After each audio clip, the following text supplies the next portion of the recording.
Welcome to the Freak Show, fellow freaks. I'm Matthew Brockmeyer, I'm Christa Carmen. and this is Murder Coaster. Ladies and Gentlemen. Today, we present to you the story of a hippie sex and death cult whose members, so high in hallucinogenic drugs, believe their leader was Buddha, Krishna, and Jesus Christ himself returned to the earth to usher in the end of the world. And together, they performed a human sacrifice. And no, this is not a story of hippies from the 1960s or the 1970s. This story takes place in 2012. Yes, a hippie sex and death cult that performed a human sacrifice in 2012.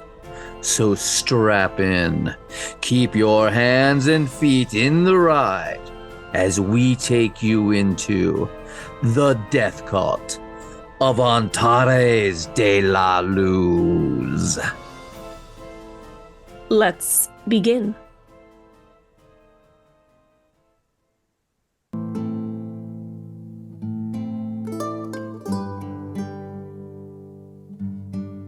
The Republic of Chile in South America is the southernmost country in the world and the closest to Antarctica. It is a very narrow strip of land between the Andes Mountains and the Pacific Ocean, stretching all the way down the bottom half of the continent to the very tip of South America.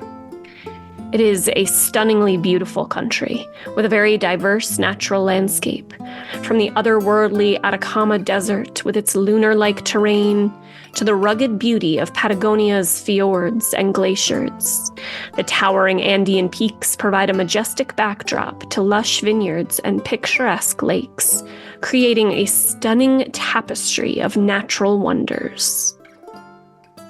While the country went through coups and much political turmoil in the 60s and 70s, followed by a 16-year military dictatorship that ended in 1990, today Chile is very stable and one of the most economically and socially stable countries in South America, with a very high income rate and the second lowest homicide rate in all of the Americas. Out of all the countries in South America, Central America, and North America, only Canada has less murders per capita than Chile. In Chile, the Constitution provides for freedom of conscience and worship. This means that individuals have the right to practice whatever religion or belief system they choose without interference from the government or other entities. Additionally, the law prohibits any form of religious discrimination and offers civil remedies to victims of discrimination. And so, in 2012, when a woman came to the police in Chile saying she believed her sister was in a cult led by a dangerous man named Antares, there was little police could do, since religious discrimination is a crime. But when investigators discovered the group was bringing the illegal psychedelic brew ayahuasca, which contains the powerful drug DMT, from Peru and into Chile, they then had a reason to begin to investigate the group because of drug smuggling.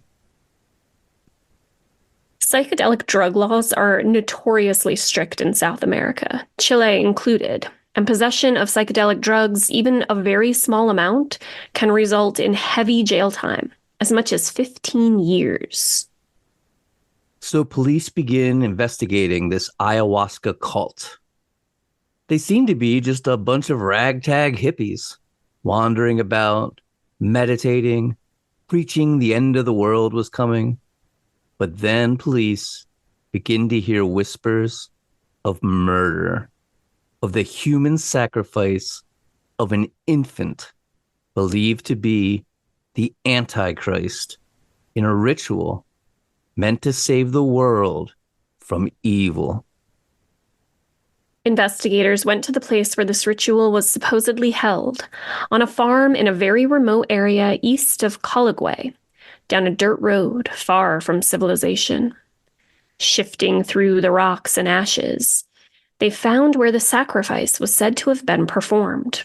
Police discovered the left ilium bone from a human infant, and their worst fears were confirmed. A human baby had been killed here. But why? And who was this nomadic doomsday cult calling itself Calypso? Where were they now? And who was this leader of theirs who claimed to be Buddha, Krishna, and Jesus, going by the name Antares de la Luz, but whose real name was Raymond Castillo? Chapter 1. Raymond.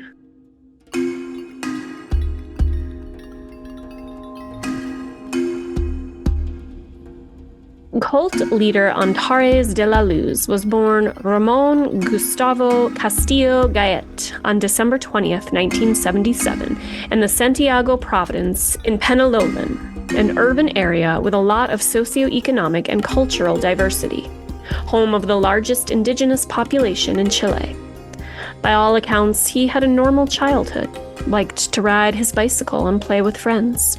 He was a good student, and after high school attended the Metropolitan University of Educational Sciences, where he studied to be a teacher and worked with local children as an educator. Interestingly, he studied pedagogy, or the science of learning. To me, this shows a desire to understand things on a deeper level, because he's not just studying education, he's studying the theories behind learning. He's studying how people learn, and also how people come to believe what they believe. All very useful tools to a cult leader. He'd always been a very gifted musician. He excelled at playing clarinet and the charanga, a little 10-string guitar traditionally made from the shell of an armadillo. He loved Andean music, the traditional music of that region in South America. I love that music. You know, it's so peaceful and natural sounding with the flutes and everything. I kind of vibe with their whole thing, the colorful clothes, the long hair. You know, hippies in general just love Andean culture. Raymond was in an Andean band called Amaru, which apparently is still around. I found some recent videos of them on YouTube from 2022. They're actually amazing. It's like traditional Andean music mixed with electric guitar. Very high energy, great stuff. We'll put a link in the show notes. Well, the band went on a world tour and ended up in China.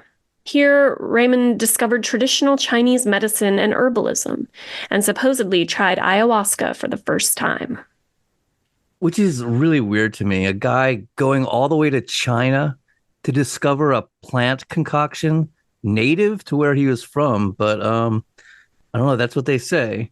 And they also say that Raymond had been suffering from a painful, untreated issue of some sort. What exactly this was, I can't seem to find. It's weird. Some sources say this ailment was like crippling, that he couldn't move. He was in so much pain, and he had been experiencing this since childhood. But he was living a very active life. He's in bands, playing music, traveling all around the world, going to college, which makes me wonder just how crippling this mysterious ailment was. But he discovered that ayahuasca relieved his pain. So when he got back to Chile, he began pursuing ayahuasca and ended up going to weekly rituals held by a local shaman named George Herreros. So, ayahuasca. You may remember we discussed it in our William Burroughs episodes. Yeah, Burroughs was obsessed with one of the main ingredients called yage and traveled through South America searching for it, taking many ayahuasca trips. saying it was the most powerful psychedelic drug in the world. But you may be wondering, what is ayahuasca exactly? Ayahuasca is a brew of many different plants, basically an herbal tea, which can vary from place to place, shaman to shaman, but almost always contains the stems of the Banis teriopsis, kapi vine. That is the yage that William Burroughs was obsessed with, and the leaves of the Psychotria viridis shrub. Okay, disclaimer. We are not scientists, but I am just a bit of a botanist. And I read a lot of Terence McKenna, so I'll try to explain. From what I understand, ayahuasca contains DMT, which, although highly psychoactive, is orally uningestible because the liver and gastronomical organs break it down, rendering it useless before it can reach the bloodstream. So it has to be smoked or snorted in order to be effective as a psychedelic drug. But with ayahuasca, the other plants inside the brew contain what is called MAO inhibitors, meaning the liver is inhibited or stopped from metabolizing the DMT. And the DMT is now able to circulate into the brain and cause you to trip balls, much more than just smoking the stuff, which only lasts about 20 minutes. The use of ayahuasca has spread out from South America, and you can find so-called shamans brewing the stuff just about everywhere in the world now, where it is used as everything from a remedy to drug addiction to an antidepressant to a recreational high for those looking for a soul-searching adventure. There's actually ayahuasca ceremonies being held not too far from me in Sacramento. And I must admit, I have considered going to one. Maybe you should go to one in conjunction with this episode. Report back, just saying. I don't know. Let's see. But back to our story. After attending ayahuasca ceremonies with a local shaman back home in Chile, Ramon dives head on into the whole New Age hippie thing. He gets really into meditation, trying to reach his, quote, inner self. He goes to sweat lodges, studies yoga, Buddhism, Taoism, reads the Bhagavad Gita, learns about chakras and all nature of enlightenment and spirituality. He also gets really into Reiki, a type of energy healing where the palms of the hands are used to transfer healing energy into a person. Ramon also begins to devour the books of Carlos Castaneda and centers his spiritual beliefs around these works. Carlos Castaneda was a Peruvian artist who came to the United States in 1951 at the age of 26, though he told everyone he was from Brazil for some reason. He went to community college in Los Angeles, where he studied philosophy and religion and drove a cab and worked as a bartender. For 7 years, Carlos Castaneda worked on his book, The Teaching of Don Juan, a Yaqui Way of Knowledge. In the book, Carlos claims he met an old Yaqui Indian named Don Juan that was very learned in plants at an Arizona bus stop. Carlos tried to persuade the reluctant Don Juan to teach him about peyote, which he refused to do, saying it was too powerful for him. But eventually, the mystical old man relents, allowing Carlos to ingest the sacred cactus buds. Carlos claims that during his peyote trip, he encountered a transparent black dog, which Don Juan later tells him is Mescalito, a powerful supernatural being.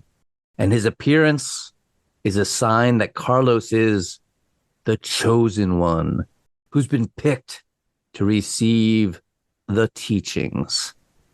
When Carlos met Timothy Leary, the Harvard professor and psychedelic guru who would make LSD mainstream, and Carlos told the professor about his experiences with the mystical shaman Don Juan and how eating peyote had taught him to talk to coyotes, turn into a crow, and even be able to fly, Timothy Leary laughed right in his face and said he'd studied peyote and magic mushrooms as well as ingesting them himself.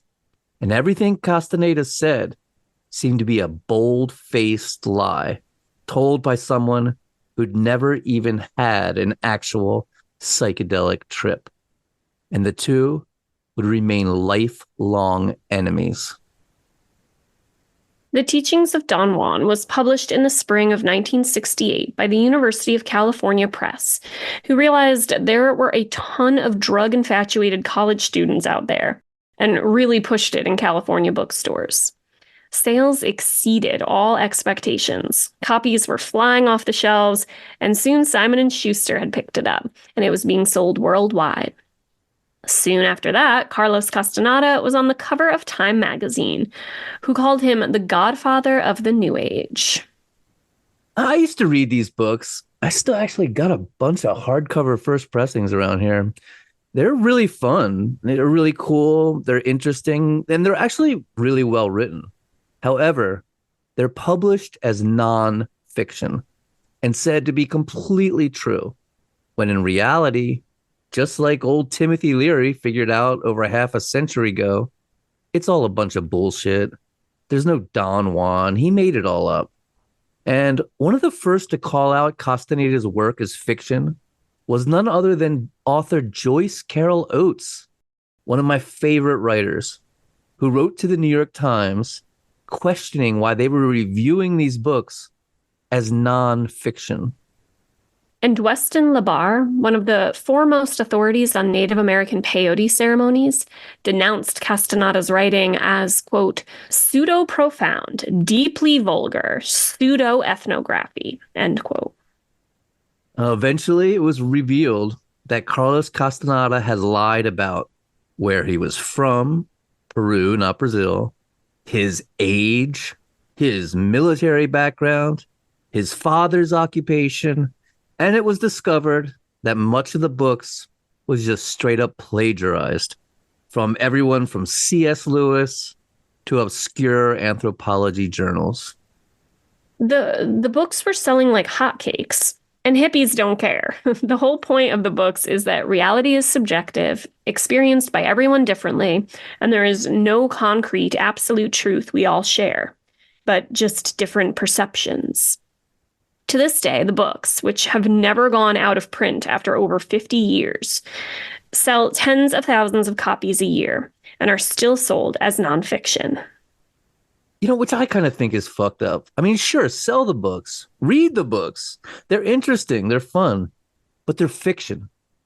But Ramon, he didn't see them as fiction. He believed it all.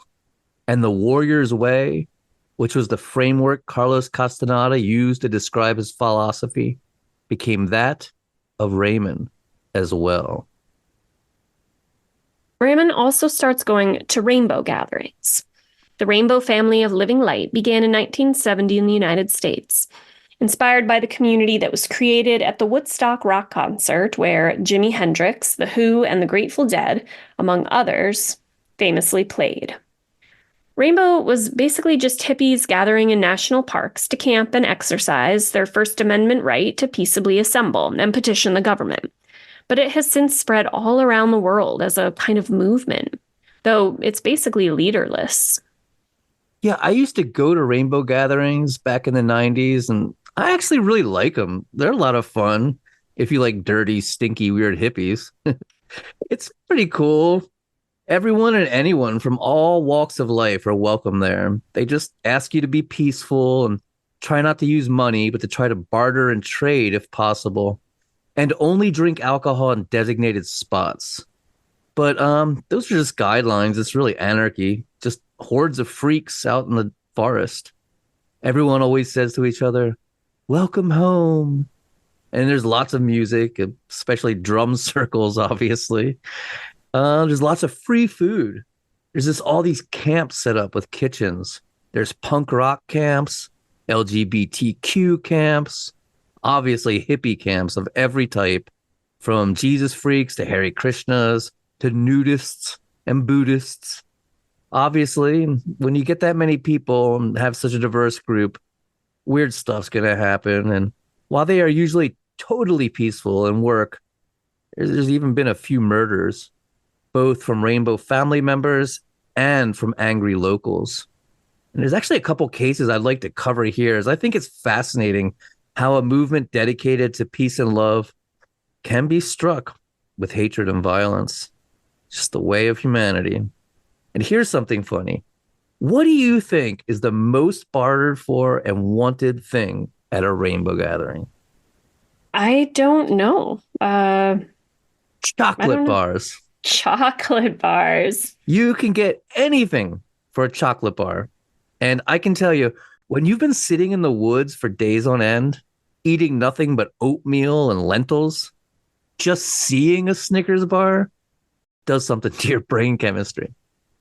Yeah, I can see that. Totally.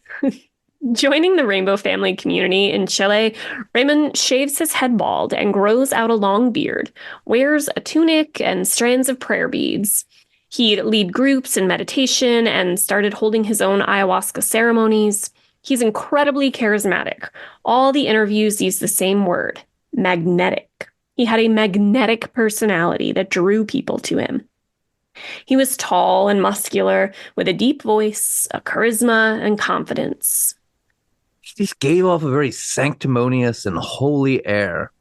I'd say he's got Rasputin energy with these large, piercing eyes and that long, thick beard of a wise man. He goes out deep into the country, where he comes across a sprawling farm, way down a dirt road in the middle of nowhere. The owner is a friendly guy, and when Ramon tells him how much he loves his land, how beautiful it is, how it feels beatific and holy, and he'd been led to it on a spiritual journey, the farmer tells him he's welcome to stay the night in an old shack off on a far corner of the property. Ramon goes to the shack as the sun begins to dip below the horizon, the sky going blood red. He sits cross-legged and frees his mind, peers into his inner self. When he feels purified enough, he drinks a brew of ayahuasca. Colors swirl about him, spirits appearing. He feels his inner being is a winged creature of light, and he spreads his glorious wings, fighting off demonic snakes, purifying himself like Jesus in the Judean desert as he battled the temptations of Satan. And in the morning, Raymond had won the battle. He'd come through the other side. He was a spiritual master now. And he was no longer Ramon Castillo Gatea. He was now Antares de la Luz. Yes, his name was now Antares de la Luz, for he was literally the light of the brightest star in the Scorpio constellation, and he was ready to start his own cult. Chapter 2. Pablo. Pablo Underaga's father says Pablo had a fatal combination as a child in elementary school. He was shy, short, he had glasses, braces on his teeth, and he hated soccer, which made him an instant target for bullies. He was a good student, a gifted musician, but he went through school angry and depressed, constantly being harassed and bullied. And at 18, he felt bitter and lost in the world. And the world itself was revealing itself to be an ugly place at the time. With climate change, deforestation, pollution, the 9/11 attacks in the United States, and terrorism around the world, the Iraq War, the world just seemed a mess. Then at 24, Pablo got a woman pregnant and was suddenly a father.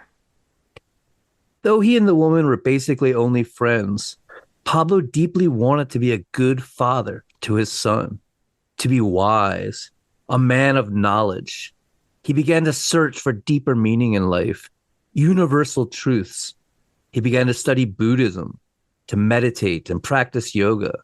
He studied transcendental meditation and Reiki. As he says, anything that wasn't Catholic. One day, Pablo's Reiki master told him about a workshop he thought he'd enjoy, taught by a true spiritual master named Antares de la Luz. Pablo says within 5 minutes, he knew Antares was a spiritual giant. Of course, I'm sure sucking down a bowl of ayahuasca tea definitely helped there. Yeah.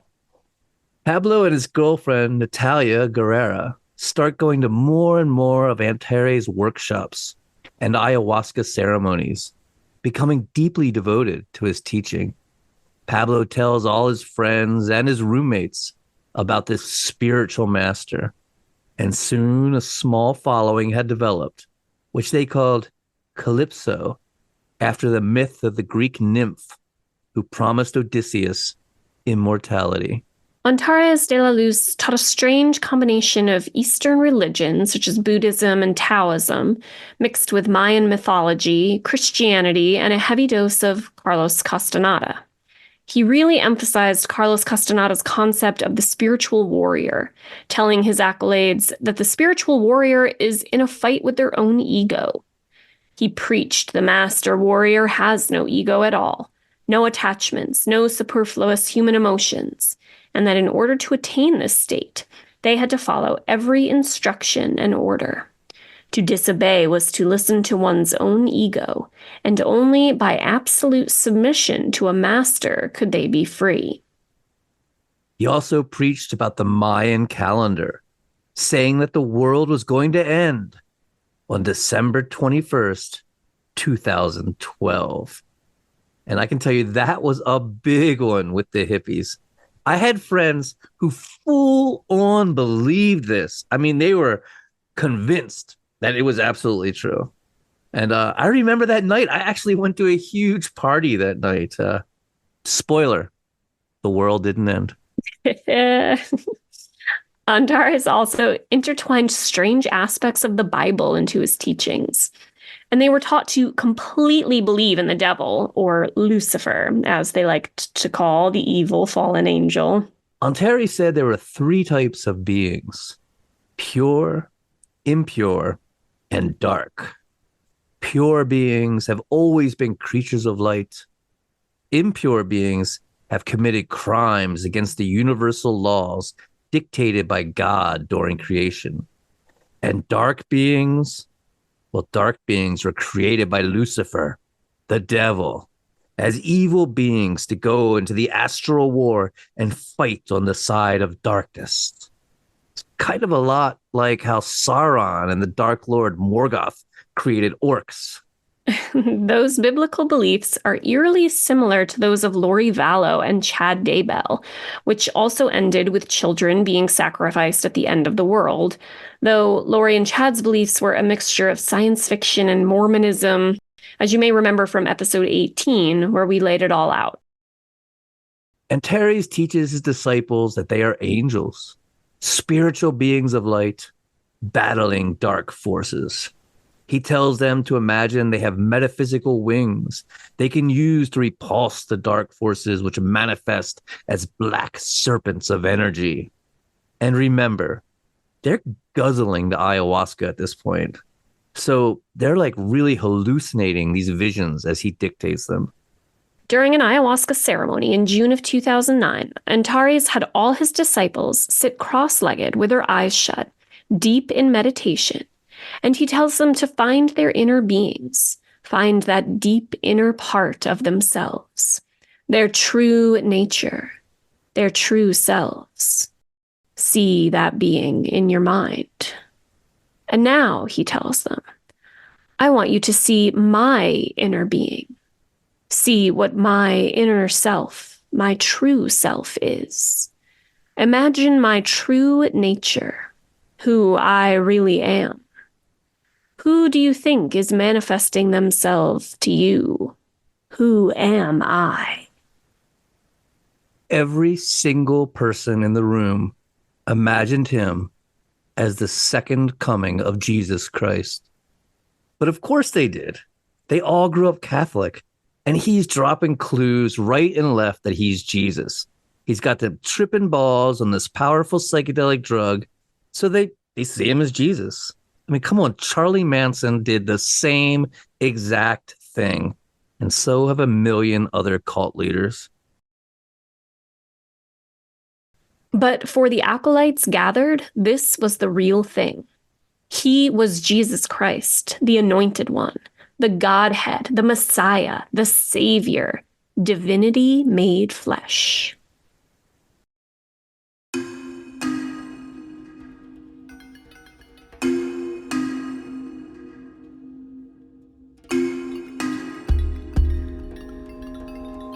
Chapter 3: The Calypso Cult. Antares de la Luz, draped in robes with beads around his neck, his beard long, gathered his disciples about him and spoke in a low, steady voice. My children, yes, I am Jesus, but only in the sense that Jesus himself was an incarnation of God. I am God, made manifest on earth, as I have done countless times before, as Krishna, as Buddha, as Jesus, and now as Antares de la... I keep writing as Antares de la Luz. Do you, any of you, have any doubts that I am in fact God? No, Master. Congratulations, you have joined the most exclusive club in the world. But be prepared, because this club isn't about having fun. It's about hard work. Are you prepared for the hard work ahead? Yes, Master. Good.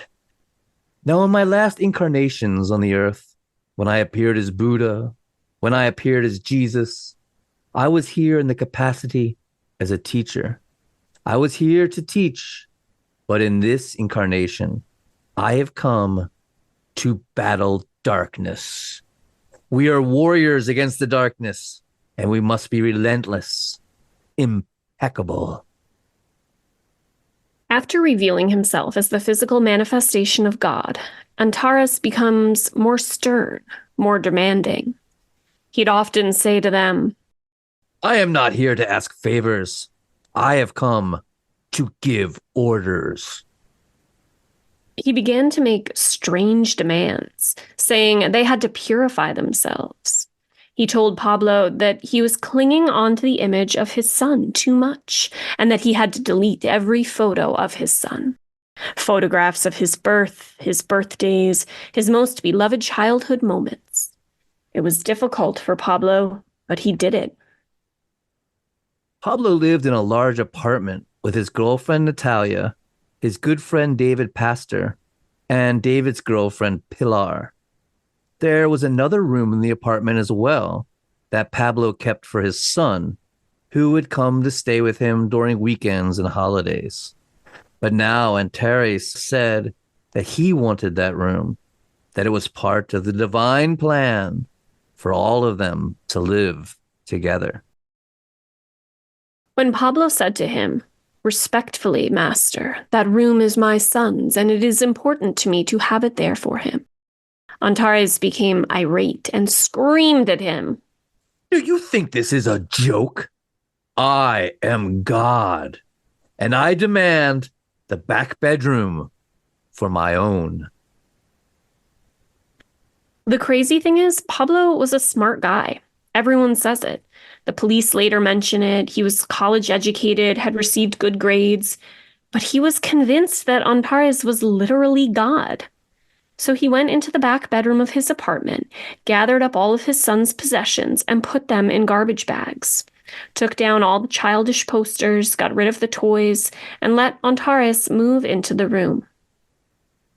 Antares tells Pablo he can never see his son again, that they have to prepare for 2012 and the end of the world, which was now just a little over a year away, and that his son was taking up too much of their energy. He says he knows this is painful, but that is the pain of the martyr. And the pain of the martyr is, in fact, religious ecstasy. He does this weird Orwellian double talk, saying pain is actually ecstasy, and gaslights Pablo into believing his crushing anguish at not seeing his son is actually incredible religious joy. It's crazy. I don't know. They were hitting the ayahuasca pretty hard. But here's a weird thing. Antares would tell them that part of the way of the warrior was the art of what they called stalking. Stalking was what they called strategic lying to achieve a greater good. Antares would explain it was like the movie The Matrix. When Neo was in the Matrix, he had to stalk around people, lie to them, pretend he was one of them and living in their world. He couldn't tell them the truth, that he was part of a world beyond theirs, and that they were just sleeping and living a lie. So Pablo began to stalk around his son's mother, telling her he couldn't see him for various reasons, making up excuses. Basically, Antares is training them to lie to their family, friends, and loved ones, which is one of the first signs that you are in a cult. Yeah. And what's really bizarre is that Pablo got into this whole spiritual thing to get away from Christianity and to be a better father. Now he believes in a literal devil and is an absentee father.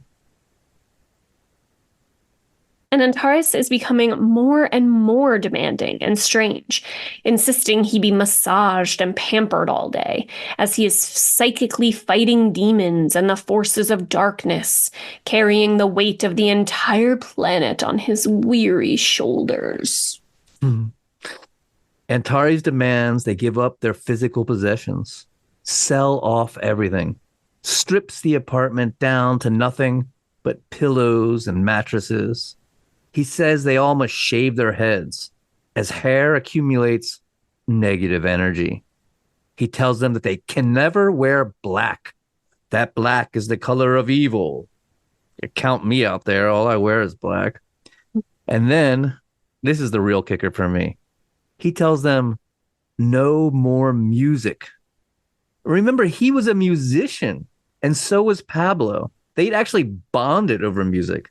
But now music was seen as a force of darkness. He says they couldn't play music, couldn't sing, they couldn't even whistle or hum under their breath. And it grew darker still. Pablo had a cat who'd gotten pregnant. Antares claimed the father was none other than Satan himself, and that the cat was plumb full of demon kittens. Pablo, who is high on ayahuasca, can see black energy roiling around the feline, the dark aura of one possessed by the lord of the underworld, Lucifer. He asks Antares what they should do. Antares instructs Pablo to put the pregnant cat into a large Tupperware container, which he does. And the cat goes crazy, hissing and yowling, screeching, fighting to get out, which they take as a sure sign that that cat is possessed by the devil and knocked up with demon kitties. Fucking hell, man. It's a cat. What did they think it would do when they put it into a Tupperware container? God awful. They then duct taped the Tupperware closed so that the cat couldn't break loose, took it to a bridge, and threw it in a river. Ugh. Pablo says this was the first time a dark being had to be sacrificed, but would not be the last. And apparently some puppies were also ritualistically killed, but I couldn't find any real details on this, which is probably better anyway. Nobody wants to hear about puppies being sacrificed. Yeah, I'm good. Antares slowly becomes more and more violent. Now, as part of the healing ceremonies, certain members would have to strip naked and be hit with a stick on whatever chakra they needed to work on for their spiritual progression. And despite how weird it has all become, their inner group keeps growing. There was Pablo and Natalia, who were the highest ranking. Then there was the roommates, David and his girlfriend, Pilar. There was also a girl named Carolina, who becomes a very important member of the group. And there was Josefina and Alexander, among others. With the group getting so large, Antares starts saying they need a house to live in, explaining the apartment was too small to hold their power and energy. So in March of 2010, they moved to the town of Olmu, out in the country, where they find a large house and start a healing center, where they sold sushi and gave self-healing workshops. Their healing seminars and ceremonies attract a lot of people, but they were very secretive, not letting anyone in to the actual house, and definitely not into their inner circle. They write up a business plan for what they call the Calypso Production Company and get money loaned to them for the project. But the truth was, they were just counting down the days until the end of the world and had no intention of paying the money back. They just needed something to live off until the apocalypse arrived. And of course, if you haven't guessed already, Antares was having sex with all the women. I mean, that's just one of the perks and requirements of an official cult leader. After all, he called having sex therapy. Of course he did. Antares tells Pablo he must start giving Carolina therapy. He then tells him that it is Carolina who is his true soulmate, not Natalia. So Pablo and Carolina hook up, leaving Natalia now free. And Antares swoops in and tells her she is his girlfriend and soulmate now. But Natalia, she didn't really see herself as God's girlfriend. I don't know exactly what was going on in her head, but she resisted being Antares' partner. So Antares held what he called a taking ceremony. He got Natalia high as a kite on ayahuasca and told her he was taking her, that she was his now, and that if she ever resisted him, she would be burned alive on Judgment Day. Apparently, that was enough to convince her, and they became a couple. Now, things were all good, and everything was groovy as they prepared for the end of the world. And then, Natalia got pregnant. Antares was irate. How could this happen? He couldn't have gotten her pregnant. It wasn't his destiny to have children in this incarnation. Jesus didn't have no kids. Buddha didn't have no kids.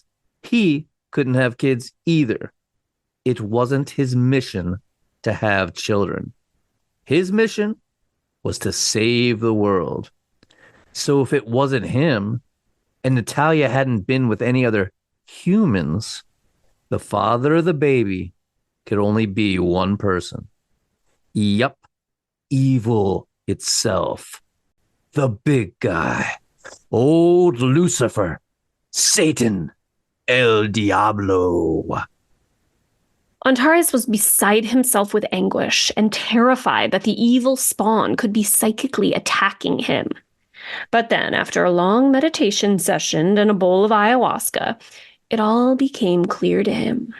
All of the evil in the world had been manifested in this Satan baby, so that when the Earth ended on December 21st, 2012, at the exact same moment, Natalia would give birth, and all evil would be destroyed with the planet's destruction.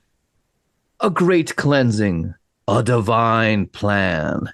And it really made perfect sense if you think about it. But there was only one problem.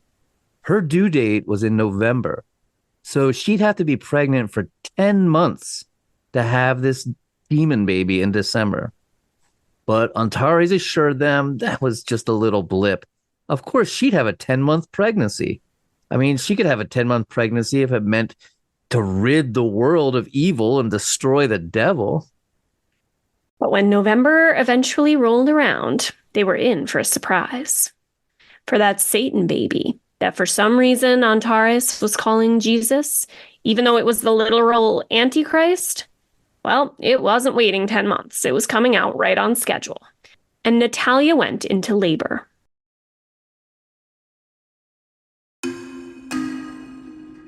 Chapter 4. The Birth from Hell.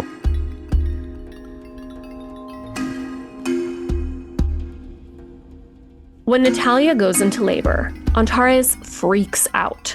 He tells them all that the vision he'd received, saying the baby would be born in December, must have been sent by forces of darkness, which means they were being attacked. And they're out of ayahuasca. Oh my God. So they pack up all their stuff, hit the road, and drive 900 miles down the coast to score some more ayahuasca.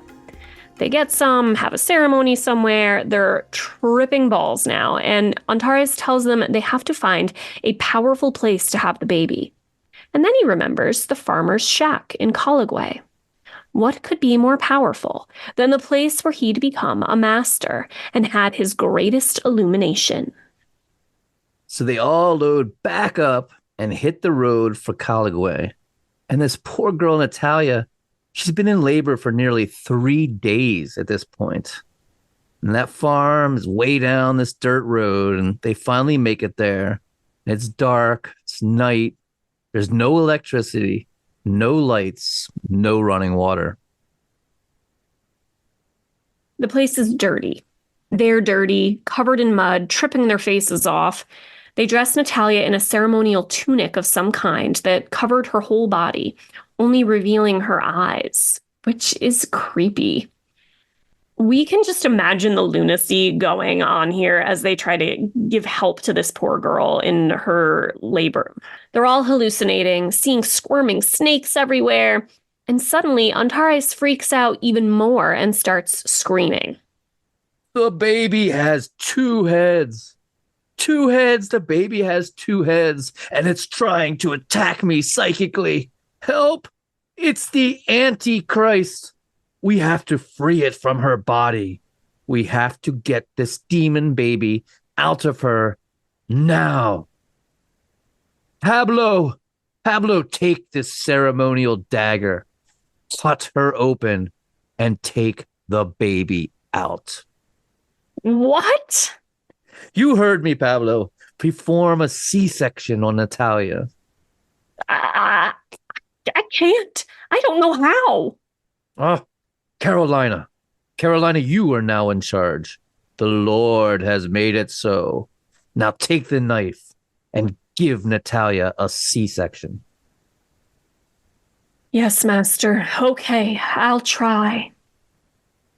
Okay, go on. What are you doing? Cut the demon baby from her. Cut it right out of her belly. But Master, what if something goes wrong? Natalia is a creature of pure light. If she dies before the apocalypse, she could be gone forever from us. No! I won't let the devil destroy a creature of light. Well, then maybe we should take her to the hospital. Oh, yes. Let us take her to the hospital. So the cult all get back in their van, drive another 3 hours to the affluent beach town of Vernaka, worrying the whole time about what they're going to say. Well, yeah, they couldn't tell them the truth, that Natalia was pregnant with the Antichrist, and they were in a battle with the forces of darkness, and the entire world would end within the month. They had to stalk the staff, like Neo would have done in the Matrix. So they came up with a plan. They'd tell the hospital that they'd found Natalia hitchhiking, that she was a hippie, that had tried to have a home birth, but there were complications. When they got to the hospital, Antares de la Luz, God made flesh, the Messiah, the Anointed One, who also happened to be the father of the child, refused to go inside and instead hid in the parking lot like a scared little bitch. So much for the way of the spiritual warrior. And at 6:30 in the morning, Natalia Guerrera gave birth to a healthy 6.5-pound baby boy named Jesus Castilla Guerrera. By law, every baby born in Chile has 5 drops of blood taken from their foot to test for genetic abnormalities. It would be these drops of blood that would later be used to test the DNA of a charred bone fragment and confirm it came from this infant. Chapter 6. The Sacrifice.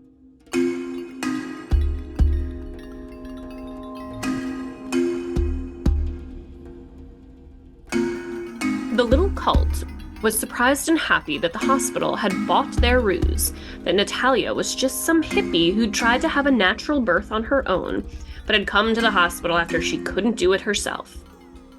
I mean, even though that is actually what basically happened, they were all stressed out about coming up with a cover story. Yeah, then it is like, she was a hippie who couldn't have a home birth. Like, that's the truth. But in the eyes of the cult, they had successfully stalked the hospital, glided through by lying to them, and now they laughed at the ignorance of the stupid doctors and nurses who had no idea this was actually the Antichrist, and the end of the world was less than a month away. The fools. Fools! When Natalia presented her baby to its father, Antares de la Luz had her kneel before him with the child. He placed a hand upon her head and whispered, "Dear child, we'll be all right. Soon we'll be in the light, and we'll be free." He then told them to gather their things. They were going back to Caligüe, the place of his enlightenment, to finish what had started there. So they all drink a bunch of ayahuasca and head out through strands of monkey puzzle tree and beach into the cactus-speckled desert, the snow-covered Andes mountains stretching out into the far distance, and down the long dirt road to the ramshackle adobe shack and its roof of rusted tin sheeting. Antares de la Luz instructed his followers to prepare the demon child while he readied the land for the sacrifice. Antares then went to a latrine pit and began filling the hole with the dry and brittle branches of mesquite trees, starting a fire with the kindling, and adding more and more branches and wood until a huge bonfire bloomed within the pit. Natalia, Carolina, and Pablo prepared the infant Antichrist, stripping him naked and placing the baby on a board, duct taping his tiny arms and legs together, and putting an old dirty sock in his mouth to muffle his cries and screams of protest. Just who did what and in what order is debated. Pablo says he was given strict orders to not touch the infant, but Natalia later said she couldn't tear the tape, so Pablo had to help her bind the child. Whether they were so spun and high that they can't remember, or whether they've unconsciously blocked the memory, or simply refused to say exactly what happened, isn't known. But Pablo says he was so high on ayahuasca that he could see the black tendrils of dark energy swirling about the squirming baby. And that when he looked out to the fire pit, burning in the night, he saw a black dragon rise up from the fire and eclipse the sky.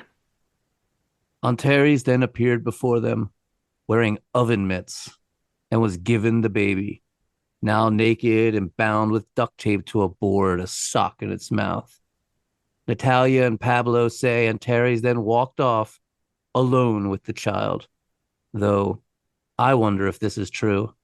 Some theorize Antares first stabbed the child, as a knife will later be found, though it's really just speculation.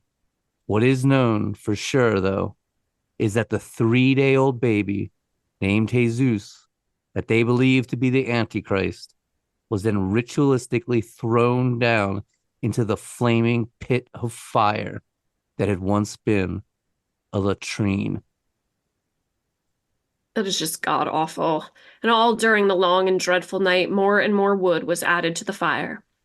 Pablo saying waves of guilt and remorse left him shuddering and unaware of where he even was. Natalia saying she went to the back seat of their vehicle to weep, where Antares couldn't see her and chastise her. And in the morning, as the light of dawn filled the sky, the pit was filled with rocks, and the cult moved on yet again. Chapter 7. The End of the World.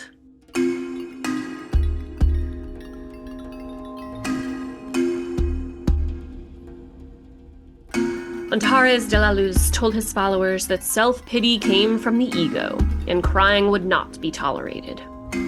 It was now December 1st, and they had exactly 21 days to prepare for the end of the world.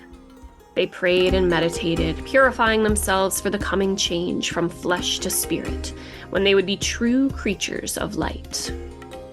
Antares tells them, yes, he can feel it, a great cleansing of the earth. The entire planet was in a state of cleansing as the end drew steadily nearer. Then Antares made an announcement while deep in meditation, in union with his inner spirit.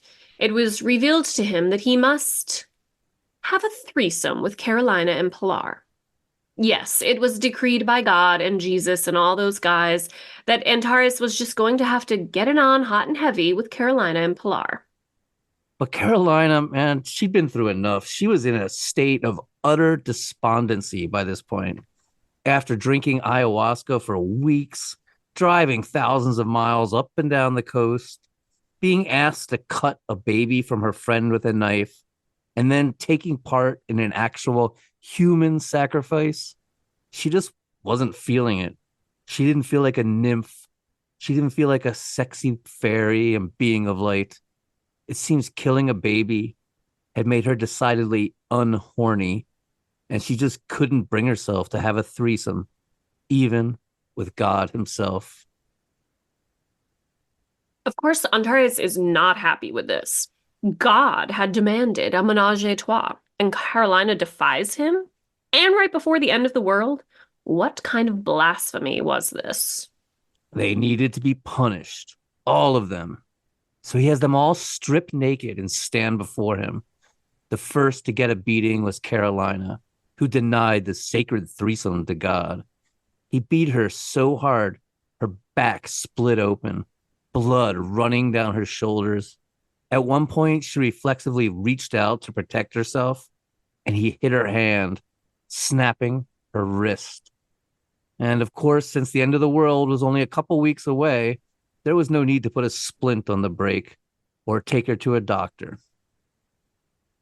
Then Antares started beating Pablo, striking him and striking him with such power and force that Pablo passed out from the pain.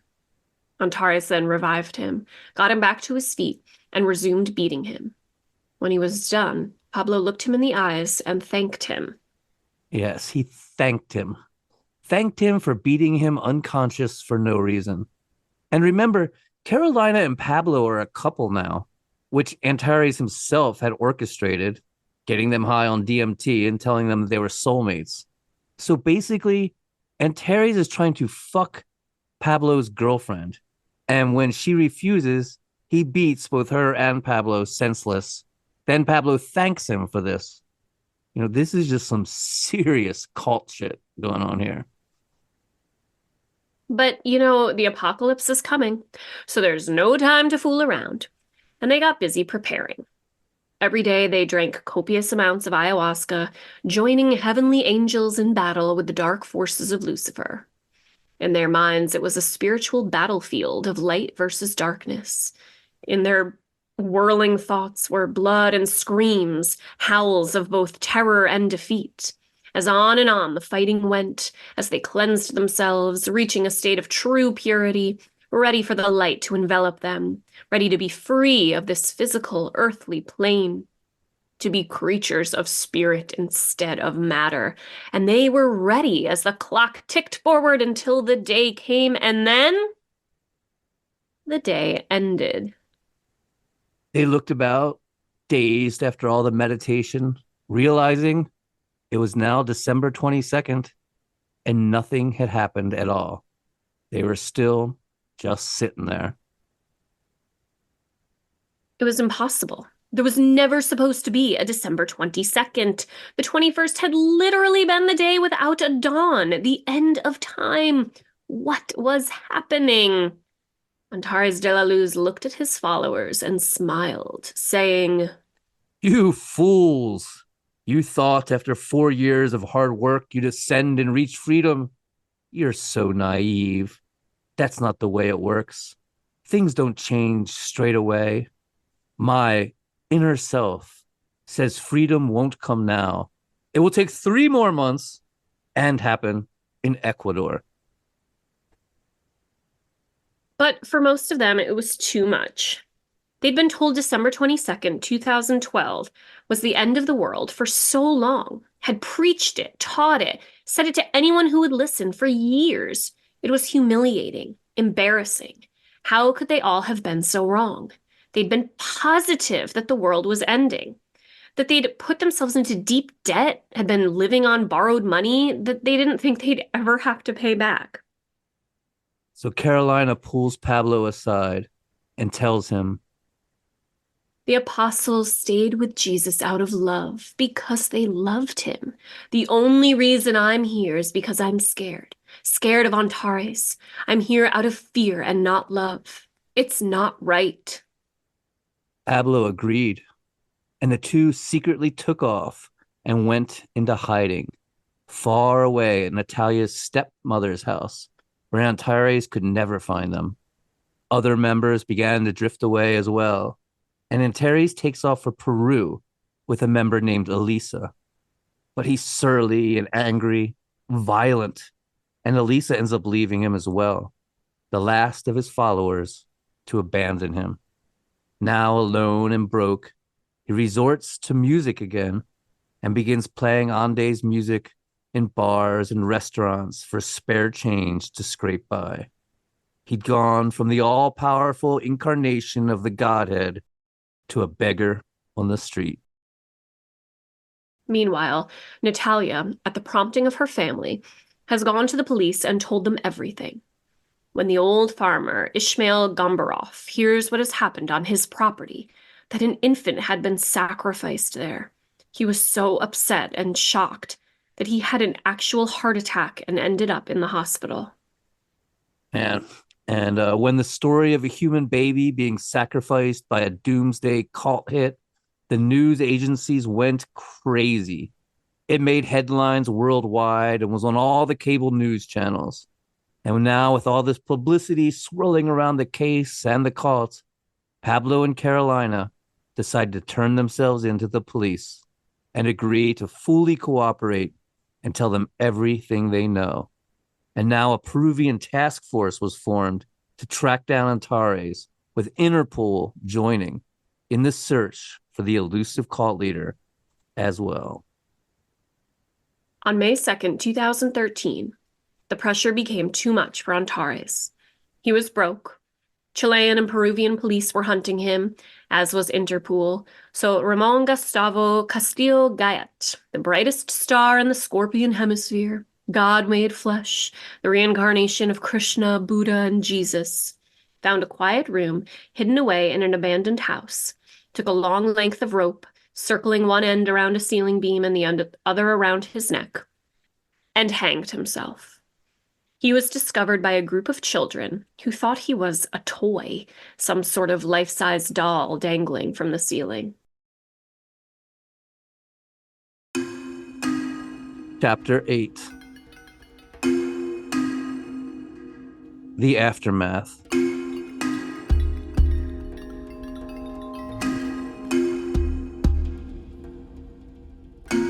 And so the cult goes to trial on murder charges. It is Pablo and Natalia who receive the brunt of the charges. The rest of the members are only tried as accessories.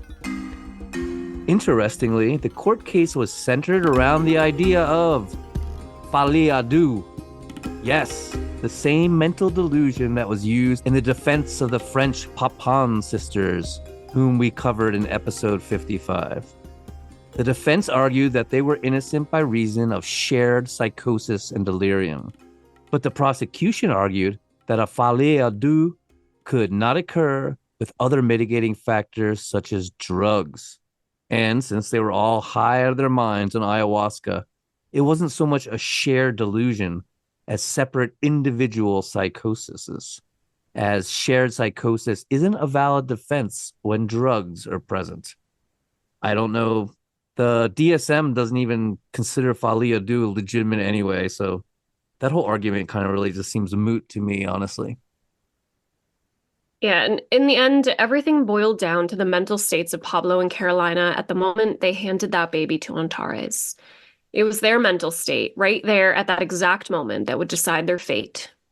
And the judge found Pablo and Carolina guilty. But although they were found guilty, the sentencing was incredibly lenient, and they were only sentenced to 5 years. In the end, Pablo would only serve a little over a year in prison. The other cult members would receive sentences of 3 years, but they'd be suspended and they'd do no actual jail time and just be put on probation. But Natalia, she keeps the drama going, because before she can start her prison sentence, she takes off and goes on the run. She bleaches her hair, tries to hide her identity, hides out in a big villa, but it only takes 3 months before authorities find her, send her off to prison to serve her very light sentence. I mean, come on, she gave her own baby up for human sacrifice. She should really be happy she's not spending her entire life behind bars. Like Pablo, she'd only spend a little over a year in prison. And that, ladies and gentlemen, is the story of Antares de la Luz and his doomsday ayahuasca cult of sex and death. We hope you've enjoyed it. Enjoyed might not be the right word. We're intrigued by it. It's always weird like that. I hope you enjoyed this story of baby murder. But we hope you were intellectually stimulated to consider the existential. Existential questions of life versus death, good versus evil.